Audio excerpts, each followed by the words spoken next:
শুনছিনে শুনছো দে হেৰি এই মই ঘুমাই উঠোতে দেৰি হ'ল ইফালে বন্ধনৰ মিটিঙকো যাব লাগে আছেনে আপোনালোকৰ বন্ধ আছে মোৰো আছে ইফালে বন্ধনৰ মিটিঙকো যাব লাগে ইফালে জোৰে কামটোতে পৰি আছে হৰি যদি আপুনি বেয়া নাপায় এই ৰাতি ভাত খোৱা বাচন কেইখন পাকঘৰতে থাকিল আপুনি সেইখিনি ধুই থব পাৰিবনে ধুই থম দে বাচনখিনি ধুলীয়া নহ'ব মই মিটিঙত যাওঁ আঠটানি নাথাকে গাটো ধুই কাপোৰখিনিও বাথৰুমত থৈ আহিছোঁ আপুনি সেইখিনিও ধুই থব দেই ধুই থম দে আইঅ মই ক'তে মৰো আপুনি ইমান ভাল গোটেইখিনি কাম কৰি থব মই আহিলোঁ বাপেকে কাম খোপা পাচি থৈ পেলাই আহিলোঁ মই আহিলোঁ কিন্তু দেই কৈয়ে থৈ আহিলোঁ ক'লে যাম আৰু পিছতে কিবা মাত দিছোঁ শুনি থাকিম মই আটা পাৰি থাক মই আৰু মই শুনাত নাই আহিলোঁ কিন্তু দেই আটা পাৰি থাকিও কাম নাই শুনাত নাই আহিলোঁ বাপ্পা কিন্তু আপুনি বাৰে বাৰে তাৰ পৰা ক'ত যাব মাৰি আছে হা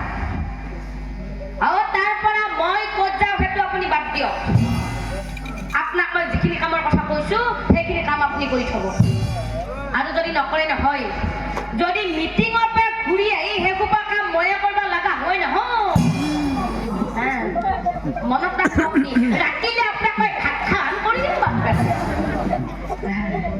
খাইছি চিৰিকেইটাৰ বিৰাট ভাল লাগছি কি ক'লে ৰাতিলে আপোনাক মই ভাত খোৱা আহান কৰি দিম কাক দম দিলে নিজৰ মতাজনক কোনে মাইকীজনী যেতিয়া তিৰিটোৱে এতিয়া মতাটোক দম দি থৈ আহিব তিৰিটোৰ কামখিনি মতাটোৱে নকৰাকে থাকব কৰিব কিয়া কৰিব গম পাইছে নে নাই এনেও মতা মানুহৰ হৃদয়বিলাক বিৰাট কোমল ভাই কৈছে মতাটোৱে ভাবে এই গধূবিলাক শ্ৰীমতী আহি পোৱাৰ পাছত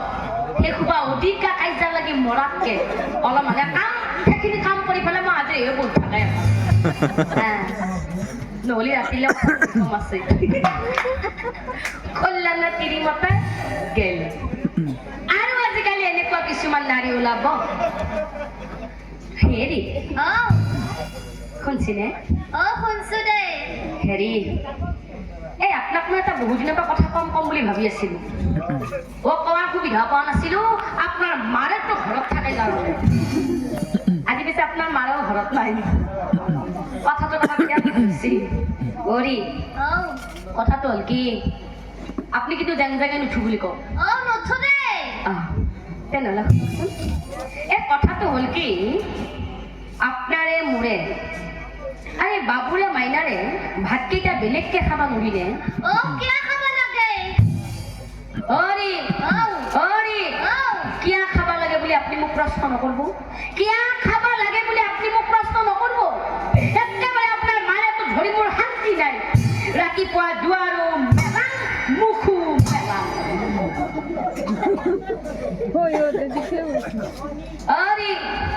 মই কিন্তু আপোনাৰ মাৰৰ লগত ভাত খাই দেখুৱা নোৱাৰো ভাতকেইটা বেলেগকে খাব নাখায় কওঁ আৰু যদি ভাতকেইটা বেলেগকে নাখায় তেনেহ'লে নহয় আপুনি মাৰৰ লগত থাকিব নহয় আপুনি মোৰ লগত থাকিব কাৰ লগত থাকিব কওক খাই থাকি কাম নাই কাৰ লগত থাকিব কওক এওঁলোকে নকয় কিয় নকয় গম পাইছিলে এই মোবাইলত চাই চাই গম পাই গেছি তোমাৰ লগত বুলি কম এই পাঠকটো যিহে সাংঘাতিক বস্তু মান সন্মান গোটেই খেদি দিব বুলি ভাবিছিল আপোনালোকে নকয় আমাৰ কিবা কোৱা মানুহ নাই নেকি হৰি কি হা সেইখিনি পাৰিব মই কি কৈ আছো আপুনি শুনা নাই কি শুনি আছে পিছে আপোনাৰ চকুকেইটা ক'ত মই চব দেখা পাই আছো কি ক'ত দেখা নাই মোৰ দেখি চাই থাকো ভালে ভালে কওক আপুনি মাৰৰ লগত থাকব না মোৰ লগত থাকব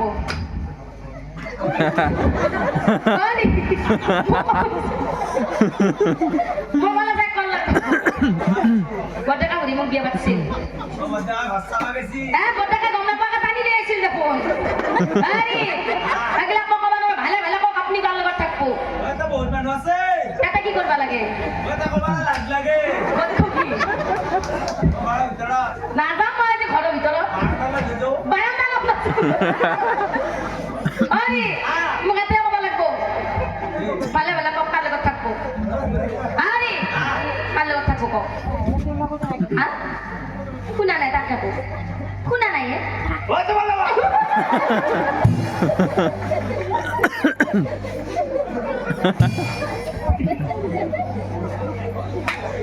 কি ক'লে তোমাৰ লগত থাকিম আৰু তোমাৰ লগত থাকিম বুলি কওঁতে আহিল নে তিৰিটোৰ কথা মতে ভাতকেইটাও বেলেগকে খাবলৈ শ্ৰদ্ধাৰ নাম ধৰণী ঘূৰি গ'ল যদিও মই ধেমালিৰ মাজেৰে কথাখিনি দাঙি ধৰিছোঁ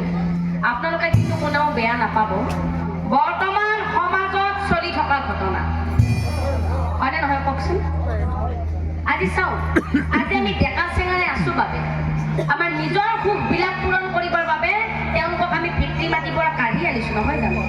আমাৰো কিন্তু ল'ৰা ছোৱালী আছে আকৌ আমাৰ ল'ৰা ছোৱালী ডাঙৰ হৈ এদিন আমাক যে তেনেকুৱা নকৰিব কিবা মানে আছে আমাকো কৰিব সেইকাৰণে আইসকল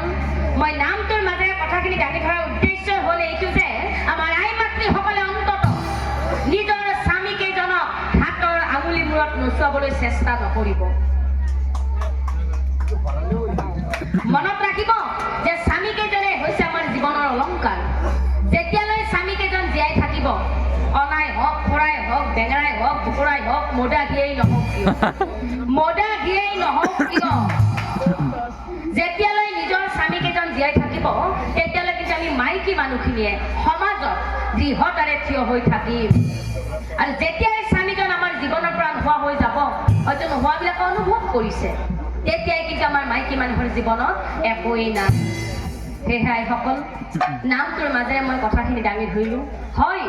শাস্ত্ৰত কৈছে যে কলিৰ যুগত হেনো নাৰীৰ কথা মতে পুৰুষে সদায় উঠা বহা কৰিব কিন্তু মই নামটোৰ মাজেৰে বুজাই দিব বিচাৰিছোঁ যে আপোনালোকে অন্ততঃ জানি বুজি সেই ভুল কামটো আৰু নকৰিব বুজি পালে পাইছে নে নাই পাইছে তেনেহ'লে এতিয়া কওঁ 3 নম্বৰ প্ৰশ্নটো কি আছিল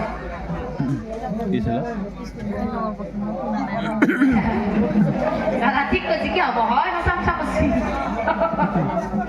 হয় 3 নম্বৰ প্ৰশ্নটো আছিলে যে সিংহ দুটাই শিয়ালটোক গাড়ীত উঠাই টানি টানি লৈ গৈ আছিলে আৰু মাজে মাজে কিন্তু সেই সিংহ দুটাই শিয়ালটোক প্ৰভু প্ৰভু বুলি প্ৰণামো জনাই গৈ আছিল তেনেহ'লে 3 নম্বৰ প্ৰশ্নৰ উত্তৰটো শুনক নামধৰ্মী কুটিগণ এই কথা মই কোৱা নাই শাস্ত্ৰই কৈছে কলিৰ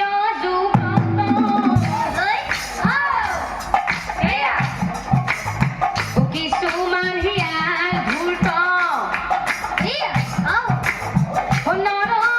দেখাত মহান মনত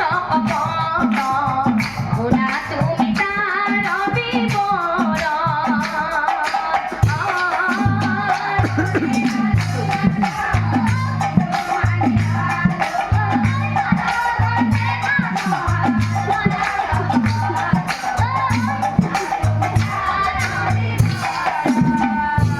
গতিকে কলিৰ যুগত এনেকুৱা কিছুমান মানুহ ওলাব যে গাখীৰ বেছি মদ খোৱা মানুহো ওলাব হয়নে আপোনালোকৰ এইফালে আছে নাই পিছে আছে আছে আছে নাই নাই তিৰিকেইটাই কৈছে আছে মাপাকেইটাই কৈছে নাই সঁচা কথা কিন্তু তিৰিকেইটাই পাব কওকচোন আইসকল আছে নাই নহয় থাকিব আজিকালি এইটো বস্তু নহ'লে চলিব লাগবই পিছে মই আপোনালোকৰ ভালৰ কথা ক'ব নাযাওঁ বাৰু আপোনালোকৰ ফালে কি মই নাজানো আমাৰ ফালে কিন্তু কি গম পাইছে আমাৰ ফালে একদম ধুনীয়াকৈ ৰাতিপুৱাই ধুতি কুৰ্তাই হওক নাইবা পেণ্ট চাৰ্টেই হওক পিন্ধে এখন অনুষ্ঠান বা যিকোনো কৰ্মলৈ তেওঁ গুচি গৈছে ৰাতিপুৱা যিজন মানুহ ঘৰৰ পৰা ওলাই গৈছিলে গধূলি কিন্তু ঘূৰি আহোঁতে সেই মানুহজন আৰু মানুহজন হৈ অহা নাই একদম পুৰা খাই লৈ আহি আছে দিনৰ পোহৰ ৰং